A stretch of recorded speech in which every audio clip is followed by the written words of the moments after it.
Shri Gurubhyo Namaha. Suprabhatam. We will first see the word split. Chetasa sarvakarmani mayi sanyasya matparaha buddhi yogam upashritya machittaha satatam bhava. As you are aware, we are in the 18th chapter, where initially the influence of the three gunas in the various actions were described, and then later what is the natural activity, Swabhavaja karma of Brahmana, Kshatriya, Vaishya, Shudra, all that was spoken. And then later it was stated that Sve Sve Karmanya Bhirataha Samsiddhim Labhate Naraha. So whatever you are born with or whatever is your innate tendency, do that activity, but you can improve from there itself. It is not that you have to become something else to achieve success in life. So understand your own innate tendencies, attitudes and aptitudes, utilize it to the maximum, establish yourself, excel in that, and then through that you can achieve transcendence, emancipation and liberation. In your own swadharma you can excel. So in that, what are all essential to excel in wherever we are, whatever life has given us, towards that vivikta sevi, laghvashi, yatavakaya manasaha, dhyana yoga paro nityam, vairagyam samupashritaha, solitude, silence, patience, and then meditating, having a meditative way of life. So all those were also do's. Along with whatever is our swadharma, along with that all these yogic lifestyle are to be incorporated, so that we can, in doing whatever we are, we can excel in that. And what are all the things to be avoided? Ahankaram, balam, darpam, kamam, krodham, parigraham, all these are to be avoided in practicing one's own swadharma. So along with that, in the three or four previous shlokas, now the emphasis is on Ishvara Pranidhana. Incorporate the idea of Ishvara Pranidhana in life along with your swadharma. Then again, that's the way for transcending, that's the way for better quality of life, peace, happiness and harmony. So this shloka is also in the continuation towards incorporating the attitude of Ishvara Pranidhana in what we do, whatever we do. So it says, Sarva Karmani Chetasa Sanyasya. Whatever activity you do, whatever activity means what activity? Yat karoshi, yadashnasi, yajjuhoshi, dadasi yat. Whatever you do, yadashnasi, whatever you eat, whatever you give, whatever activity you do, everything has to be surrendered. Chetasa, viveka buddhya. Have the sense of discrimination that if I attach myself to all these things, then I am going to suffer. So have that discrimination, and so do whatever activity, but surrender it to the divinity. That's when you can save yourself from anxiety, worry, suffering, disappointment or kind of depression, all those things. And then matparaha, offering everything to the divine. Buddhi yogam upashritya machitta satatam bhava. What is buddhi yoga here? The Acharya, there are so many interpretations. Certain people have written a book on buddhi yoga itself. But the very simple, direct, clean meaning that Acharya Shankara gives here is samahita buddhihi bhutva. Have a settled mind. Don't waver. So fix your mind that there is an Ishvara. Whatever activity I do, I just surrender it to the Bhagavan and then go on in my duties and responsibilities. So that is Buddhi Yoga. The yoga or connecting or surrendering the mind to the higher divine and going on with your day-to-day activities with such a settled mind. That is called as Buddhi Yoga. When we go on in this manner, that's when Samsiddhim Labhate Naraha, success is attained. This is the essence of this shloka, and the best example for this is none other than Maharshi Valmiki.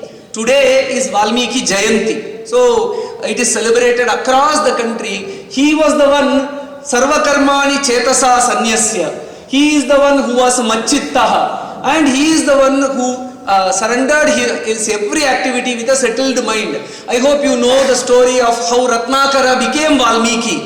He was a robber, and then Narada questions him that so will the share of the sin will it be accepted by your family members? He goes, he ties all those people, Narada and other Maharshis, to the tree. He goes and asks, hey, whatever wealth you bring, that we can take share, but we cannot take share in the papa that you give. So then he realizes, oh, this is what is life. So then he surrenders himself to Narada. Narada says, do the japa of Rama. And was he doing the japa on Rama? No, he was doing the japa on Mara. He was doing that. So that is a total dedication. Machittaha. Completely he was dedicated. Whatever he knew, whatever he understood, he did that japa. And then finally what transformation came about? From being Ratnakara, he became Valmiki. So what is the meaning of Valmiki? Valmika grew around him. That is ant hill grew around him. He was not concerned.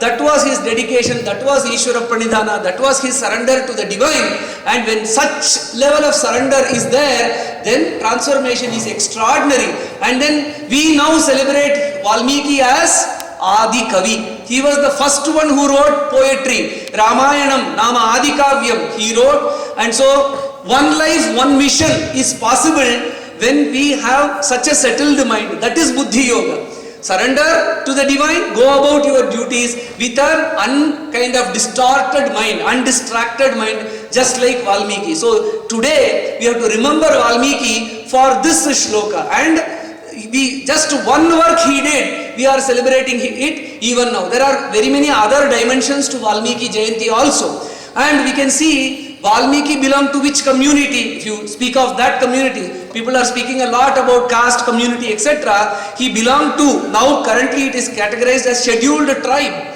forest dwellers, those who are sweepers, cleaners and such other community, it is from that. So this is an education that it doesn't matter to which community you belong to. If Ishvara Pranidhana is ultimate, then you become Valmiki. And Vyasa also belonged to such a community, fisherman community. So your place of birth doesn't matter, your attitude matters. That is the beauty of Bhagavad Gita, which teaches us transcend Rajas, transcend Tamas, establish in Sattva. You will become the guru of the Sanatana Dharma. So that is the beauty of Sanatana Dharma, and hence all this we have to realize, and that is the greatness that comes through this shloka.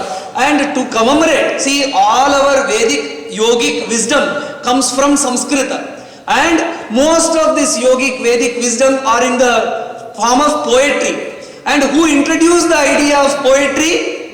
Valmiki. When he saw the Krauncha Pakshi, one of them being killed, he was overcome by compassion, and immediately Manishada Pratishthantvam Agama Shashwati Samaha Yat Krauncha Mithunadekam Avadhi Kamamohitam. This was the first shloka he composed, and from then on the 24,000 shlokas of Ramayana flowed. So hence it would be appropriate we give a fitting tribute to Maharshi Valmiki through a poetic composition. I have composed 8 shlokas on celebrating Valmiki. The meaning is also visible later.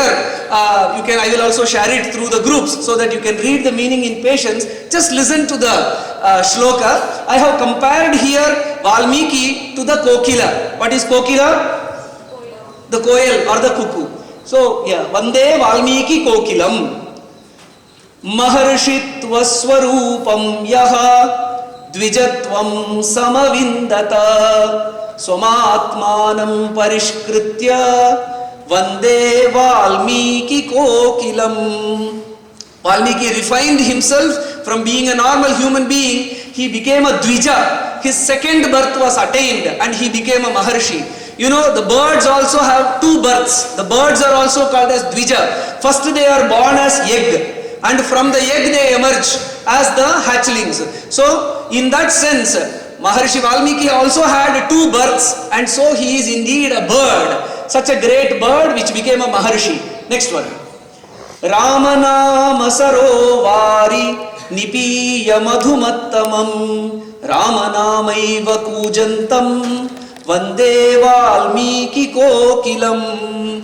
Just like any other beings, birds also drink. This bird called Valmiki, this cuckoo called Valmiki, where does it go and drink? It drinks from the saras or the pond.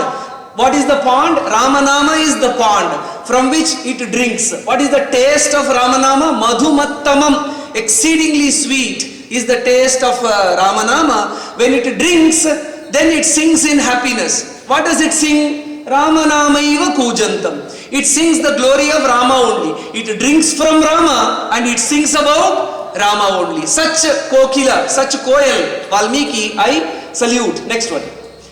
Pakshino viraham vikshya sajatya karunanvitaha rachayamasa satkavyam vande Valmiki kokilam. I just mentioned about how Valmiki was going to the river Tamasa to take bath. Suddenly two birds were sitting. One bird was shot by a hunter. Suddenly when there were two birds which were chirping together, one died, the other was with great sorrow. By seeing the sorrow in the birds, he was overcome from compassion, and from there he started composing the poetry. So it is like he is also a bird, koel. In that sense, he had an empathy towards his own kind of bird kind. From there, he created the Ramayana. Such Valmiki who finds empathy in all beings. I salute him. Next one. Ramayana katha needam nirmame varavaktrataha swasvabhavam atikramya vande Valmiki kokilam. You might have observed koel that it never builds a nest. It will always lay the egg in others' nest, especially the crow's nest. But this koel, this Valmiki bird, it is a special one. It creates a nest called as Ramayana. So exceeding its own nature of not building the nest, this Valmiki Kokila has built a nest of Ramayana. When we enter into Ramayana, we feel safe, warm and happy. Such Ramayana nest has been built by this great Kokila. Next one. Swanide Shavakau Shastau Sita Sunu Aposhayat Swadurama Katha Dhanyaihi Vande Valmiki Kokilam. Another nature of the bird is that it will never take care of its offsprings. It is other birds which will take care, but this Valmiki Kokila, it took care of two small birds which are Lava and Kusha. It taught the Lava and Kusha. It brought in its own nest, it brought Lava and Kusha. It fed those Lava and Kusha with Ramayana Katha Dhanya. The grains that it fed was the story of Ramayana, and later it is Lava and Kusha who sung the glory of Rama. That we know. Next one. Yasya Vani Vilasena Ritu Ramayanatmana Vasanta Sampravritto Bhut Vande Valmiki Kokilam. Another nature of the bird koel is when it starts singing, then we can understand that the spring season has started. So the singing of the koel is the beginning of the Vasanta Kala. So when this Valmiki Kokila started singing, then the Vasanta Kala of Ramayana started. So from then on, whenever it started singing, so we have the Vasanta Kala of Ramayana continuing. Whatever problem we have, whatever difficulties we have, we just go back to the story of Ramayana, we feel happy and we feel a sense of solace. Just we will feel happy in the season of Vasanta. Next one. Kalidasa mukhanam yaha pikanam margadarshakaha snigdhagambhiraya vacha vande Valmiki kokilam. He is the Purvesham api Guru. Later all Kalidasa and other poets consider this Valmiki Kokila as their Margadarshakaha. Margadarshi Maharshi. That's how later poets celebrate this Kokila. So it is the grandfather of all the later cuckoos like Kalidasa. Such Kokila I salute. And the final verse of this Ashtakam is, next one, last one. Ratnakaramatikkramya prachetasaninnaditam shruyate dyapi vishvatra vande Valmiki kokilam. Ratnakara means not only the previous name of Valmiki, Ratnakara also means the ocean. So oceans are transcended. The glory of Ramayana is heard all over the world because Ratnakara transcended his nature. So anyone who transcends his lower nature and establishes himself in Sattva, his glory, his knowledge, his wisdom will remain forever and will be spread world over. So that lesson we learn, and that is how it is connected with Bhagavad Gita also, that we have to transcend our lower nature of rajas and tamas and be established in sattva. That's when we can achieve something worthwhile, and will we be remembered like Valmiki forever. Thank you very much.